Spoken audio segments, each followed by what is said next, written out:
Hello friends, welcome to the success केंद्रा।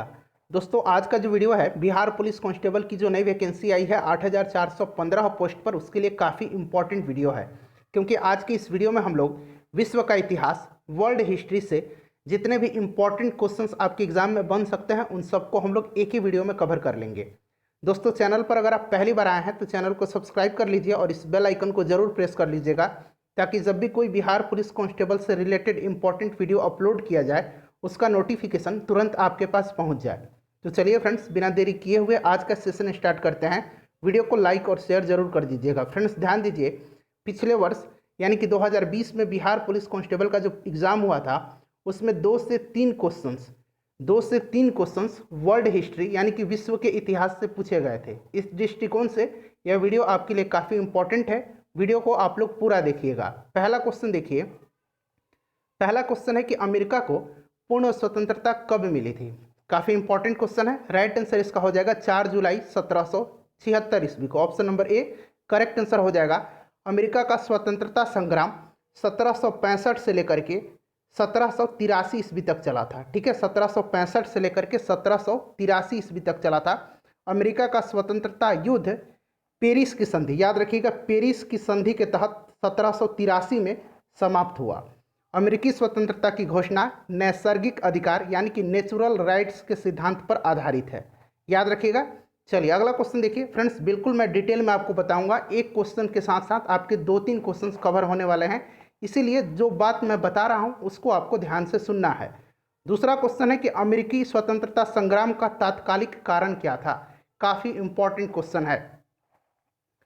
तो right answer इसका हो जाएगा Boston tea party. Option number C correct answer हो जाएगा। ध्यान दीजिए, बोस्टन टी पार्टी जो था यह 16 दिसंबर 1773 ईस्वी को हुई थी। 16 दिसंबर 1773 ईस्वी को हुई थी। इस घटना का नायक सैमुअल एडम्स था। मैं यहाँ नाम लिख देता हूँ, सैमुअल एडम्स था। ठीक है, याद रखिएगा इसका नाम। नेक्स्ट क्वेश्चन देखिए। अगला क्वेश्चन हमारा कि 1781 ईस्वी में उपनिवेशी सेना के समक्ष आत्मसमर्पण करने वाला ब्रिटिश सेनापति कौन था। यह भी प्रश्न काफ़ी इंपॉर्टेंट है। देखिए फ्रेंड्स, जितने भी क्वेश्चंस हम लोग इसमें कवर करेंगे सारे के सारे क्वेश्चंस इंपॉर्टेंट ही हैं। तो राइट आंसर इसका हो जाएगा option number B, Lord Cornwallis. ध्यान रखिएगा, काफ़ी इंपॉर्टेंट क्वेश्चन है। नेक्स्ट क्वेश्चन हमारा है कि धर्मनिरपेक्ष राज्य की स्थापना सर्वप्रथम कहाँ हुई। धर्मनिरपेक्ष राज्य की स्थापना सर्वप्रथम कहाँ हुई। तो फ्रेंड्स, राइट आंसर हो जाएगा इसका ऑप्शन नंबर ए, अमेरिका। ध्यान दीजिए, प्रजातंत्र की स्थापना भी सर्वप्रथम कहाँ हुई, अमेरिका में हुई। संसार का सर्वप्रथम लिखित संविधान संयुक्त राज्य अमेरिका में 1789 ईस्वी में लागू किया गया। ठीक है, तो सभी पॉइंट्स को ध्यान रखना आपको। नेक्स्ट क्वेश्चन हमारा है कि समानता, स्वतंत्रता और बंधुत्व का नारा किसकी देन है। तो फ्रेंड्स, यह देन है फ्रांस की राज्य क्रांति की। फ्रांस की राज्य क्रांति कब हुई थी, 1789 ईस्वी में। और उस समय फ्रांस में किसका शासन था, लुई 16वां का। किसका, लुई 16वां का, ध्यान रखिएगा। और उस समय फ्रांस में कौन सी व्यवस्था थी, तो सामंती व्यवस्था थी। पूछा जाता है कि उस समय फ्रांस में कौन सी व्यवस्था थी, तो सामंती व्यवस्था थी। ध्यान रखिएगा, लुई 16वें के शासनकाल में फ्रांस की क्रांति हुई थी 1789 ईस्वी में। Right answer option number C हो जाएगा।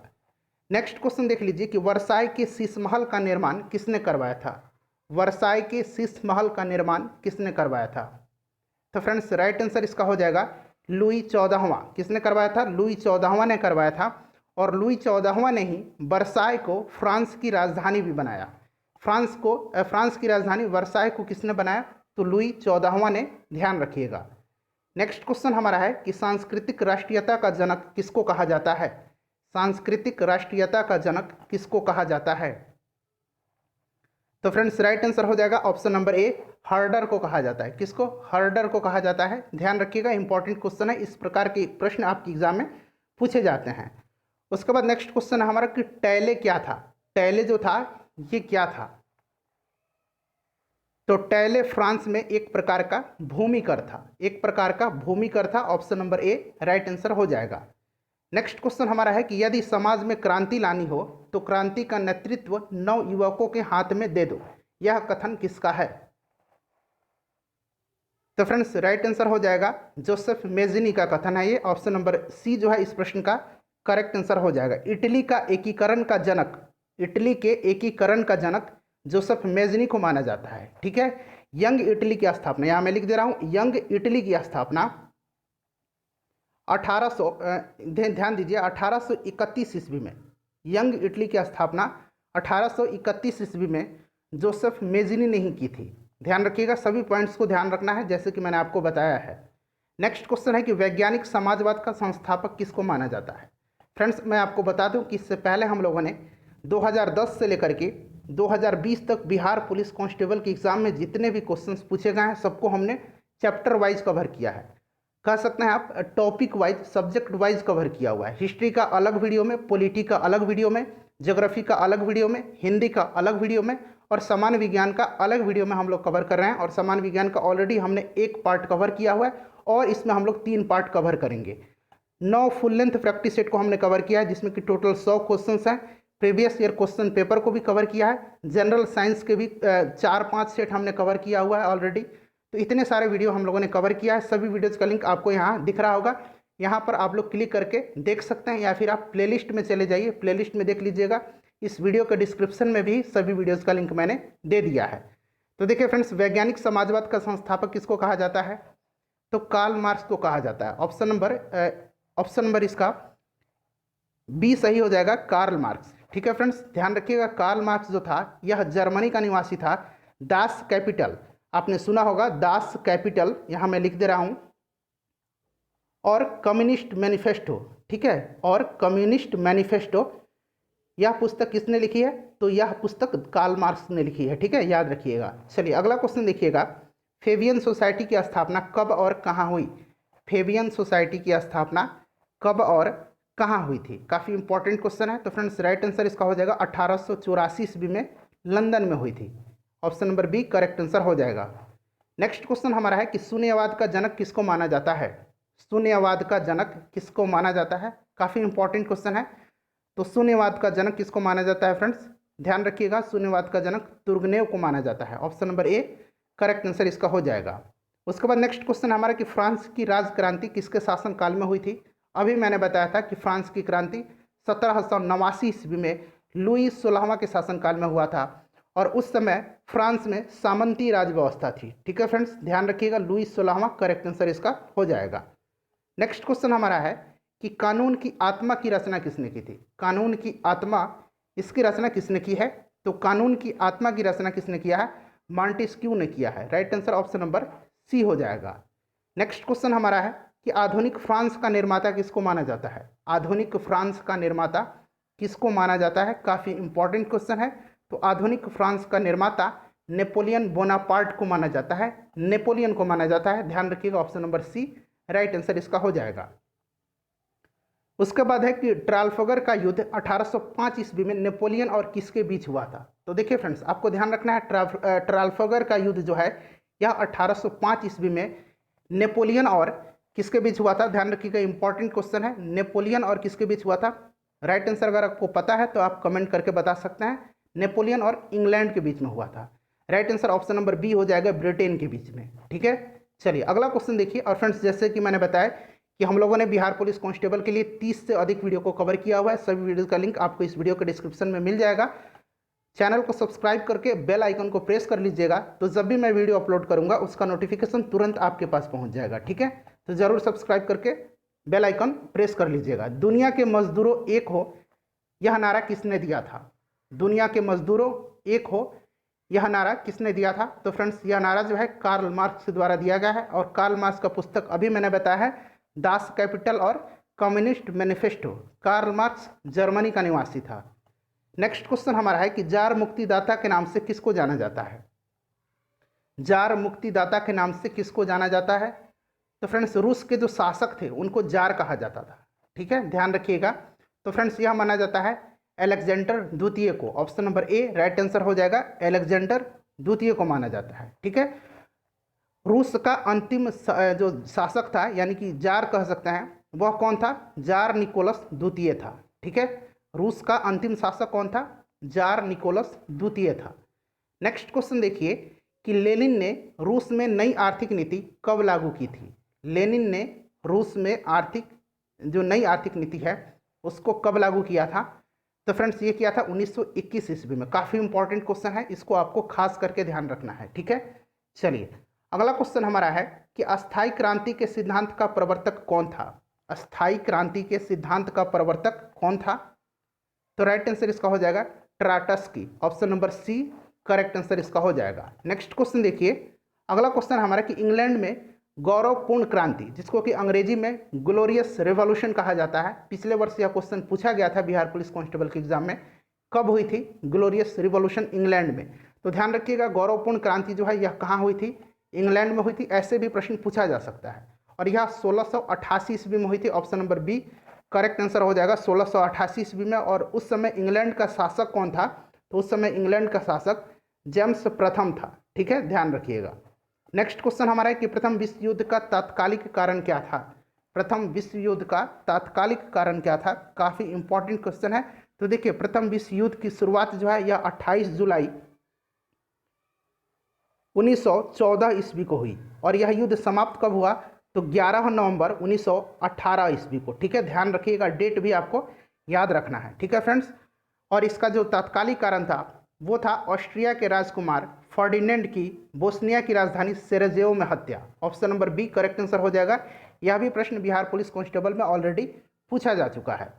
नेक्स्ट क्वेश्चन हमारा है कि 1925 ईस्वी में हुनान के विशाल किसान आंदोलन का नेतृत्व किसने किया था? ये हुनान प्रांत जो है ये चीन में है, ठीक है फ्रेंड्स उम्मीद कर रहा हूँ कि वीडियो आप सभी को पसंद आ रही होगी। तो प्लीज़ फ्रेंड्स वीडियो को लाइक कर दीजिए अगर आपने अब तक नहीं लाइक किया है। देखिए काफ़ी मेहनत करके मैं सारे प्रश्नों को एक साथ कलेक्ट करके आपको दे रहा हूँ। तो देखिए आप लाइक करेंगे तो इससे मुझे मोटिवेशन मिलेगा, साथ ही साथ मुझे यह भी पता चलेगा कि मेरे द्वारा जो एफर्ट लगाया जा रहा है, मेरे द्वारा जो प्रयास किया जा रहा है वह आपको पसंद आ रहा है या नहीं आ रहा है, ठीक है। तो ज़रूर लाइक कर दीजिएगा, वीडियो को देखने के बाद इसको शेयर भी कर दीजिएगा।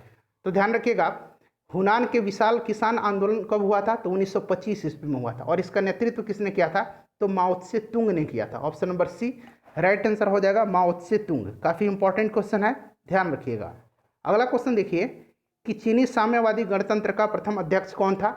चीनी साम्यवादी गणतंत्र का प्रथम अध्यक्ष कौन था? जो लोग डेली हमारा जो 8 बजे रात से टेस्ट चलता है, अगर डेली उन्होंने हमारा टेस्ट अगर देखा है, कवर किया हुआ है, तो वो आसानी से इस क्वेश्चन का आंसर दे पाएंगे। तो चीनी साम्यवादी गणतंत्र का प्रथम अध्यक्ष माओ त्से तुंग था, option number C correct answer हो जाएगा। उसके बाद नेक्स्ट क्वेश्चन है कि आधुनिक तुर्की का निर्माता किसको माना जाता है? आधुनिक तुर्की का निर्माता किसको माना जाता है? तो ये माना जाता है मुस्तफ़ा कमाल पाशा को, option number B right answer हो जाएगा मुस्तफ़ा कमाल पाशा, ठीक है, ध्यान रखिएगा। मुस्तफ़ा कमाल पाशा की मृत्यु कब हुई थी पूछा जा सकता है, तो 1938 ईस्वी में, ठीक है, ध्यान रखिएगा 1938 ईस्वी में। और इसे अत्तातुर्क, यहाँ मैं लिख देता हूँ, अत्तातुर्क के उपनाम से भी जाना जाता है। अत्तातुर्क का मतलब होता है तुर्की का पिता, ठीक है फ्रेंड्स, ध्यान रखिएगा। नेक्स्ट क्वेश्चन हमारा है कि मेरा संघर्ष माई कैंप किसकी आत्मकथा है? मेरा संघर्ष किसकी आत्मकथा है? काफ़ी इंपॉर्टेंट क्वेश्चन है फ्रेंड्स, बताइए राइट आंसर इसका क्या हो जाएगा? राइट आंसर इसका हो जाएगा हिटलर की, option number A correct answer हो जाएगा। हिटलर की आत्मकथा है माई कैंप, मेरा संघर्ष। नेक्स्ट क्वेश्चन हमारा है कि जर्मनी ने वर्साई की संधि का उल्लंघन कब किया? ध्यान दीजिए वर्साई की संधि कब हुई थी? तो देखिए वर्साई की संधि जो है यह 28 जून, डेट सहित आपको याद रखना है, 28 जून 1900, यहाँ मैं लिख देता हूँ 28 जून 1919 ईस्वी को हुई थी, ठीक है। वर्साई की संधि को आरोपित संधि के नाम से भी जाना जाता है और इस संधि के तहत जर्मनी को काफ़ी हानि भी हुई थी, ठीक है। और इसका उल्लंघन जर्मनी ने वर्साई की संधि का उल्लंघन कब किया था? तो 1935 ईस्वी में किया था, right answer option number A हो जाएगा। नेक्स्ट क्वेश्चन है कि राष्ट्रसंघ की स्थापना कब हुई थी? तो राष्ट्रसंघ की स्थापना देखिए प्रथम विश्व युद्ध के समाप्ति के बाद यह कह सकते हैं कि संपूर्ण राष्ट्र में, संपूर्ण विश्व में एकता कायम रखने के लिए इसका गठन किया गया था और यह प्रथम विश्व युद्ध का एक सबसे महत्वपूर्ण परिणाम इसको आप कह सकते हैं। 10 जनवरी 1920 को संयुक्त राष्ट्र की स्थापना हुई थी। संयुक्त राष्ट्र संघ की स्थापना 24 अक्टूबर 1945 में हुई थी, ठीक है, ध्यान रखिएगा। चलिए नेक्स्ट क्वेश्चन हमारा है कि 100 वर्षीय युद्ध, जिसको कि 100 ईयर्स वार भी कहा जाता है, ठीक है, 100 वर्षीय युद्ध किसके बीच हुआ था? काफ़ी इंपॉर्टेंट क्वेश्चन है। तो 100 वर्षीय युद्ध इंग्लैंड और फ्रांस के बीच हुआ था, option number A right answer हो जाएगा, इंग्लैंड और फ्रांस के बीच, ध्यान रखिएगा फ्रेंड्स, काफ़ी इंपॉर्टेंट क्वेश्चन है। उसके बाद सेफ्टी लैंप का आविष्कार किसने किया था? सेफ्टी लैंप का आविष्कार आप सभी को पता है हम्फ्री डेवी ने किया था। Option number C right answer हो जाएगा, हम्फ्री डेवी ने किया था। काफी इंपॉर्टेंट क्वेश्चन है, ध्यान रखिएगा। उसके बाद है कि अन्ना कैरेनिना के लेखक कौन है? अन्ना कैरेनिना, ध्यान रखिएगा, इसके लेखक कौन है? काफी इंपॉर्टेंट क्वेश्चन है फ्रेंड्स, बताइए। इसके लेखक हैं Leo Tolstoy. Option number B correct answer हो जाएगा, लियो टॉल्स्टॉय। काफी इंपॉर्टेंट क्वेश्चन है, ध्यान रखिएगा। नेक्स्ट क्वेश्चन हमारा है, और फ्रेंड्स डेली रात को 8 बजे से हमारा क्लास होता है, जिसमें हम लोग जितने भी इंपॉर्टेंट क्वेश्चंस हैं GK GS science current affairs के, उनको हम लोग कवर करते हैं। अगर आपने अब तक नहीं जुड़ा है हमारे सेशन से तो जुड़िए, काफ़ी मज़ा आता है। देखिए, एक जार एक चर्च और एक रूस का नारा किसने दिया था? एक जार एक चर्च और एक रूस का नारा किसने दिया था? तो फ्रेंड्स यह नारा जो है जार निकोलस द्वितीय ने दिया था, जार निकोलस द्वितीय ने। Option number B correct answer हो जाएगा। काफ़ी इंपॉर्टेंट क्वेश्चन है, जार निकोलस द्वितीय। और जार निकोलस द्वितीय जो था, अभी थोड़ी देर पहले मैंने बताया कि रूस का अंतिम शासक था। ठीक है, चलिए नेक्स्ट क्वेश्चन हमारा है कि लेटर ऑन इंग्लिश किसकी रचना है? लेटर ऑन इंग्लिश किसकी रचना है? काफ़ी इंपॉर्टेंट क्वेश्चन है।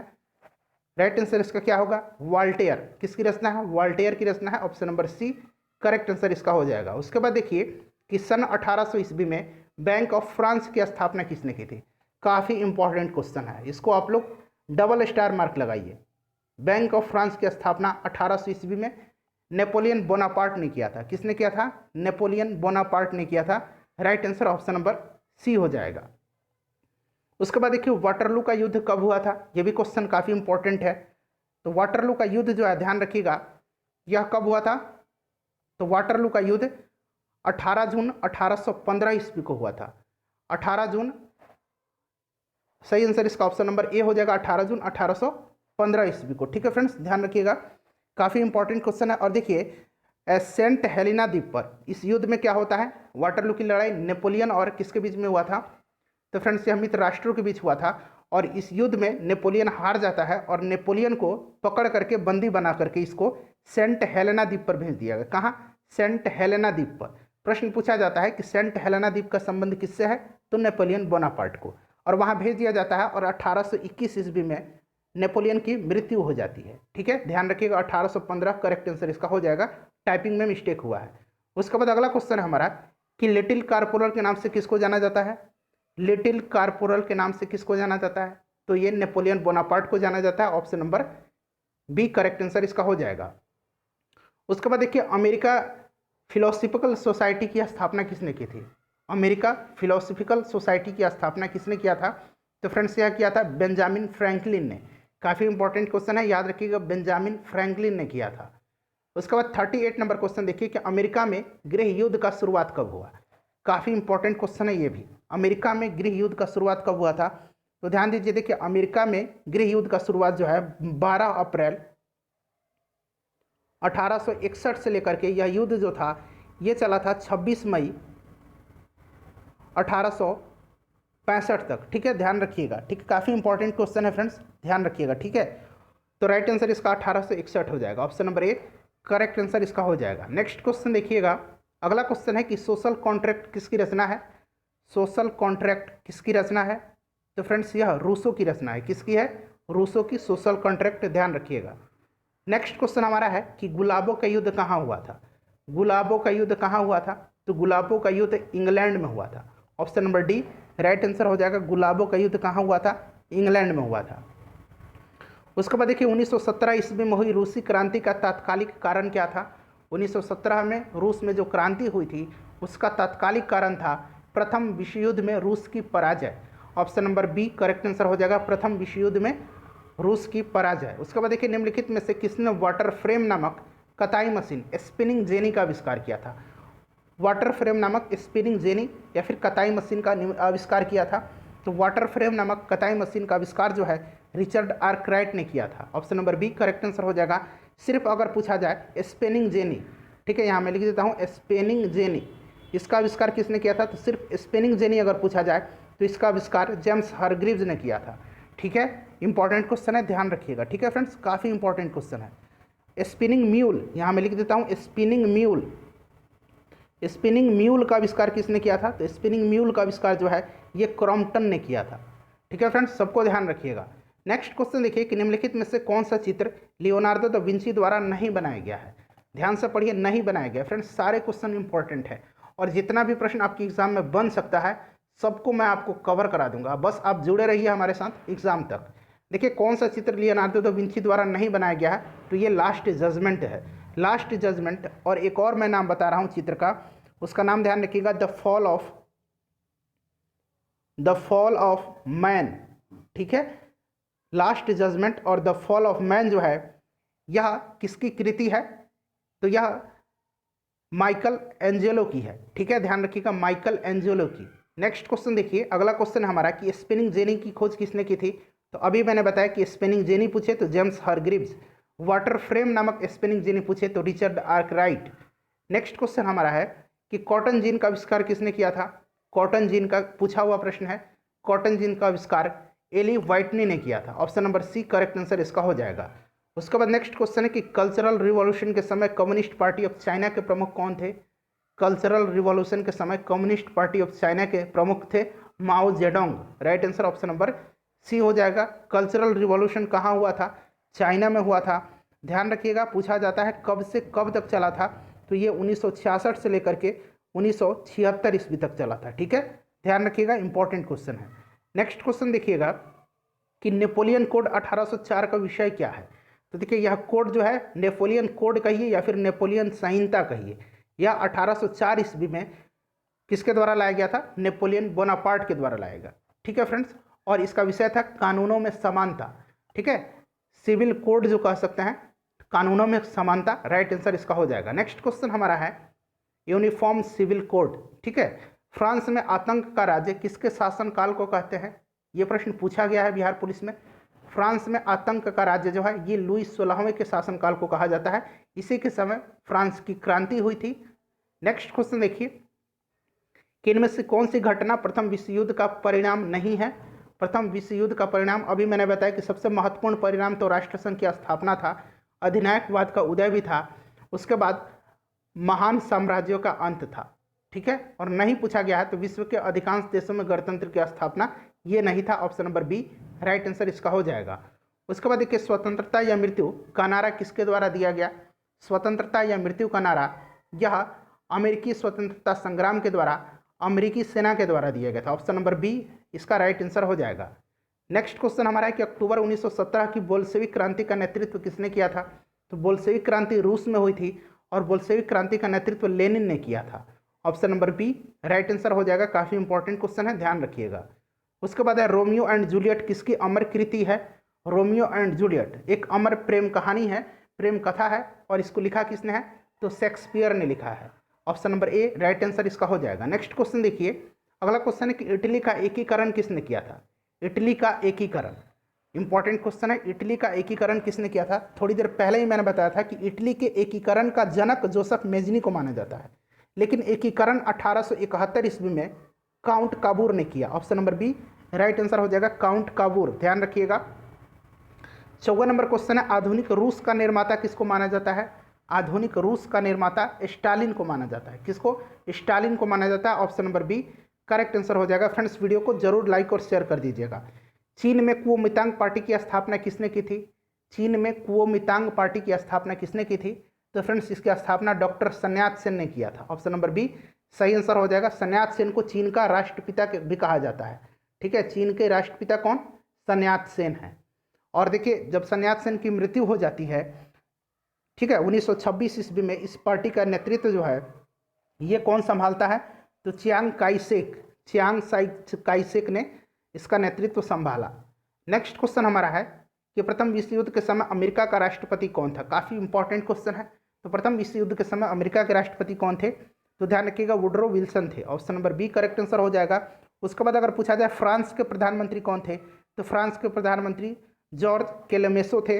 इंग्लैंड के प्रधानमंत्री कौन थे, तो लॉर्ड जॉर्ज थे। जॉर्ज वाशिंगटन अमेरिका के प्रथम प्रधानमंत्री थे, प्रथम राष्ट्रपति थे। ठीक है, ध्यान रखिएगा। अगर द्वितीय विश्व युद्ध में पूछा जाए कि अमेरिका का राष्ट्रपति कौन थे, तो फ्रैंकलिन रूजवेल्ट, और इंग्लैंड के प्रधानमंत्री विंस्टन चर्चिल। ठीक है, चलिए नेक्स्ट क्वेश्चन देखिए कि द्वितीय विश्व युद्ध का तात्कालिक कारण क्या था।